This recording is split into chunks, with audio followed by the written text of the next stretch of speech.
not only do you have to ask, but you have to wait for an answer. And then you have to follow what that answer is. But there are multiple steps, and it can take a while to learn all of the pieces of that. But my hope is that then, by the time it is relevant to sexual relationships, that they will already have a lot of skills around negotiating consent. Can I make a recommendation for books one more time, and then I don't think I'm going to recommend any more books today? No, that was actually going to be my last question, was recommendation. I just got 2 books that I am loving. They're written by Corey Silverberg with Fiona Smith. And one is for younger children. It's called What Makes a Baby. And one is for older children. It's called Sex is a Funny Word. And I just read both of these with my kids, and they are so matter-of-fact, so affirming of a great diversity of sexualities and body types. And the Sex is a Funny Word book has as a theme throughout it an emphasis on 4 values, which are respect, trust, joy, and justice. And I think that's completely fantastic. When I was a kid, there was absolutely not a book for me about sex that even approached talking about those values. And my kids like these books. So they're not like preachy books that fit my values but aren't actually fun to read. The kids enjoy them.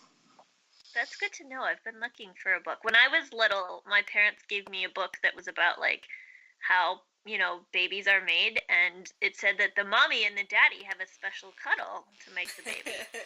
So I took them, when they were both in their bedroom, I came in and I said, I want a sister. So you guys are going to have the special cuddle. And then I closed the door and I said, are you done yet? So that was not an accurate portrayal of how babies are made. And so I've been looking for something a little bit more accurate for Ren. What Makes a Baby could be a good book for that. When Teddy was younger and he would ask, we would say something like, well, the mommy's DNA and the daddy's DNA combine, and we sort of talked about, he was pretty young, and, of course at one point he was like, yes, but how do they combine? And then it's like, okay, well, we've got to go a step further in this explanation, clearly. And I think when I was pregnant with Arthur, Teddy was only 2, but, he had at least some understanding, even at 2, of sort of this baby is growing inside of me, and then I was breastfeeding in front of him, and, sort of being very open and honest just about that kind of stuff, I think is good for little kids. Just to sort of know, like, this is natural, this is okay, this isn't something we're ashamed of or trying to hide. And I think, too, my kid's pediatrician is very good at saying, okay, I'm a doctor, and your parents are here, and they're telling me it's okay to examine you, so I'm going to do that, and now that Teddy's 6, I wouldn't be at all surprised if the doctor sort of asks him when he goes to his next checkup of, like, is it okay if I look here, and, and she's very good at that, and we try to talk about that outside of just the doctor's office, too, about it's okay for the doctor if there's a, particular thing that they need to examine, and just to sort of make sure the kids understand that there are times when other people need access to your body, but it should be something that you, or depending on your age, your parents are controlling. I'm so happy to hear that your doctor is doing that. We also have a family doctor who is really great about doing exactly what you just described. I wonder if they both took the same training or something. And who, whenever it is at all possible, avoids requiring looking at or touching parts of the kids' bodies, unless it is really medically necessary. And lots of doctors do not do that at all. They just touch kids and adults because they assume that it's their job to do that, so they can do it. I actually had a doctor take blood from me without telling me that he was doing it, or why. One time I was in a doctor's office and I was seeing him about a particular chief complaint, and he was talking to me about like my school or something, and then he just stuck something in my arm and took blood out of it and left. And I was like, That's what has happened? Horrifying. What That shouldn't have happened to you. Yeah, it was kind of horrifying. So we're getting pretty close to, I think we've already gone over an hour. Yeah. And I want to make sure we always do. At the end. So let's just do our last question. What can we do in our own lives to forward the cause of reproductive justice? Where would you recommend? Is there a particular organization you'd recommend donating to, or a particular action you'd recommend taking? Yeah, I think there's a lot that we can do. We talked before about having the personal conversations and telling the stories, and I think that's a really important part of advancing this. In terms of donating to organizations, there are the big pro-choice organizations, and Planned Parenthood and NARAL are always in need. But I'm also really want to suggest looking for organizations that are led by women of color. Because as we talked about with the Reproductive Justice Framework, which is created and led by women of color, there's a lot of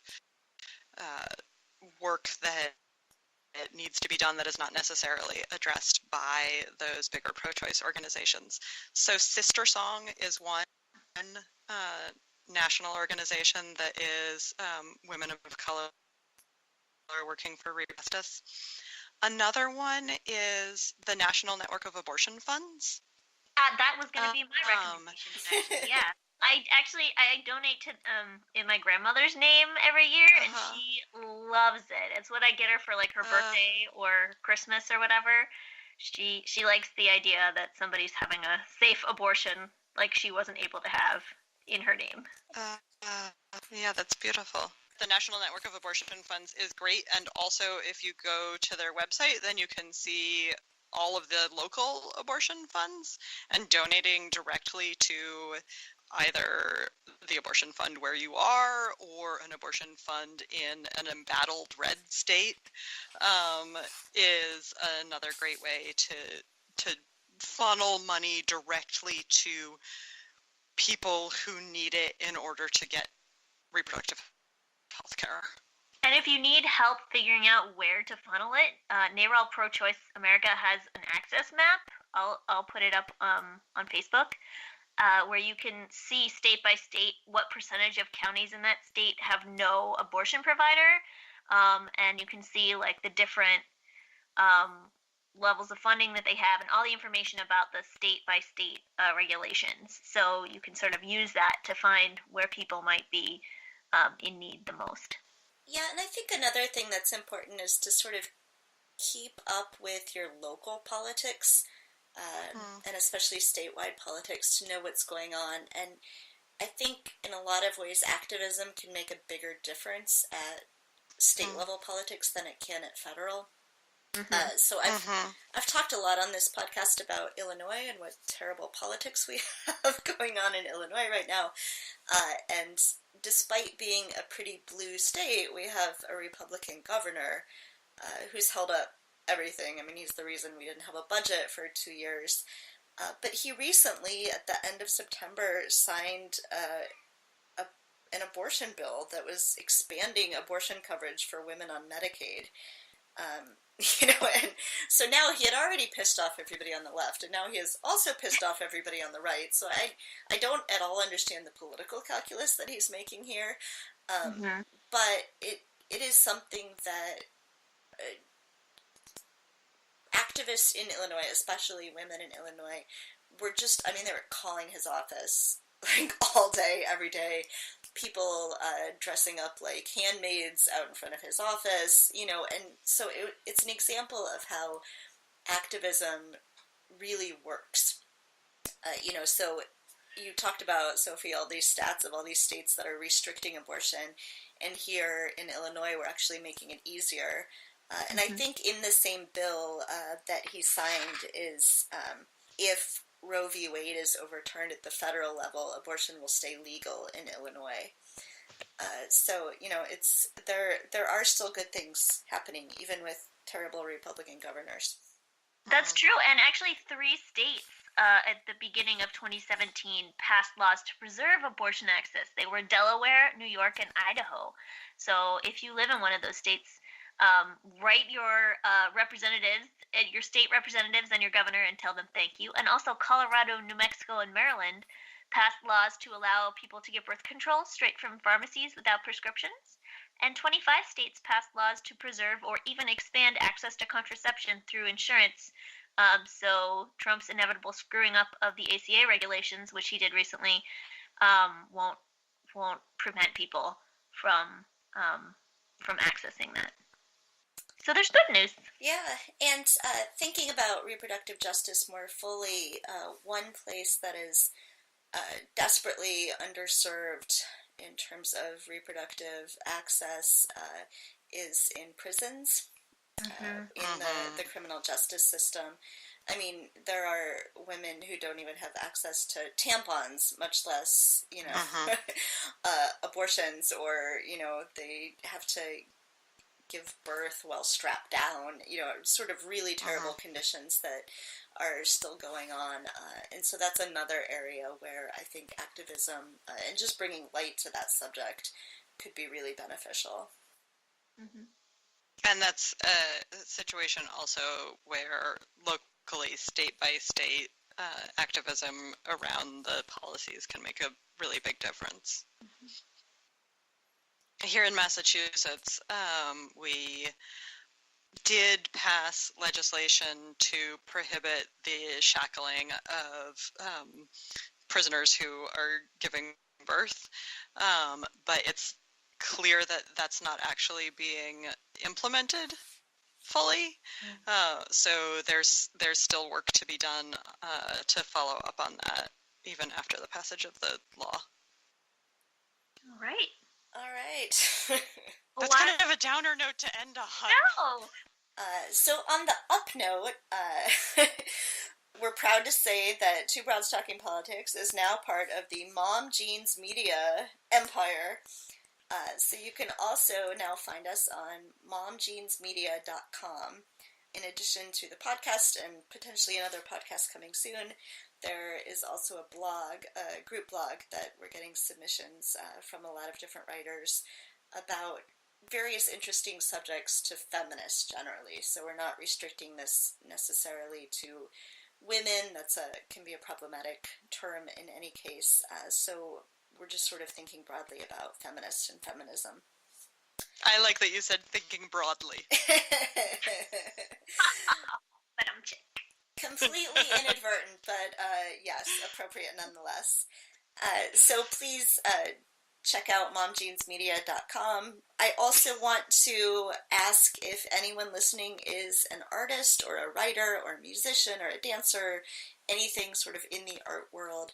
We'd like to do a podcast episode soon about how your art is affected, either positively or negatively, by sort of the political situation going on right now. So if you're interested in being on that podcast episode, please email us at twobroadstalkingpolitics@gmail.com or contact us on Facebook or on Twitter at twobroadstalk. Well, thanks, Sarah. Thank you for having me on the podcast. Yes. This was a great conversation. Yes, thank you so much for joining us. Hi, everybody. This is Kelly, and we've added another segment into tonight's episode. I have a friend of mine here with me, Sarah, and I wanted to talk to Sarah because she has some experiences that I think are very relevant to this conversation, and hearing her story was really